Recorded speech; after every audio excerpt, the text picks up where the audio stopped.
part, nous venons d'apprendre que les heures supplémentaires, à compter du 1er janvier 2019, seront exonérées de cotisations sociales et seront exonérées d'impôts. Alors, comment ça va fonctionner? On ne le sait pas tout à fait encore, mais il y a un certain nombre de points sur lesquels il faudra être vigilant. Pourquoi?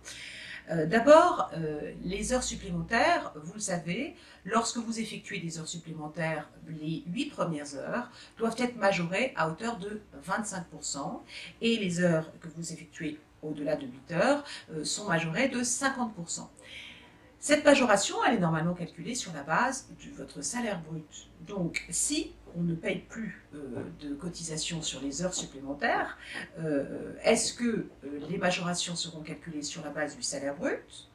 Auquel cas, vous aurez droit à 25% de majoration et si vous ne payez pas de cotisation dessus, vous avez 25% plus les 20 ou 22% de cotisation dont vous seriez exonéré, auquel cas ce serait véritablement un très gros avantage pour les salariés.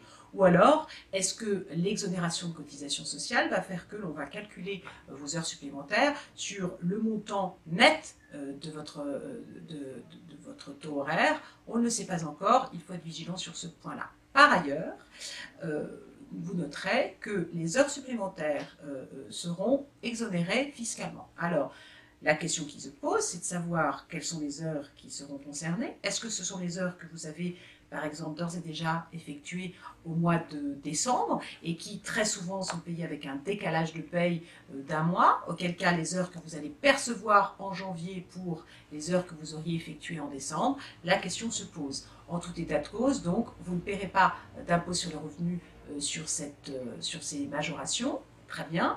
La question qui se posera sera de savoir comment va être traité le salaire que vous allez percevoir à cette occasion-là. Est-ce qu'il va augmenter votre quotient familial ou pas, puisque vous ne paierez peut-être pas d'impôt, mais en tout état de cause, vous avez perçu la somme. Donc cette somme-là, est-ce qu'elle sera considérée comme totalement exonérée, auquel cas elle n'aura pas d'impact sur les prestations familiales que vous pouvez percevoir? Je ne le crois pas. Je pense que ces heures-là auront un impact sur votre revenu véritable et dans ces cas-là aura un impact sur votre quotient familial et sur les prestations que vous percevrez ensuite.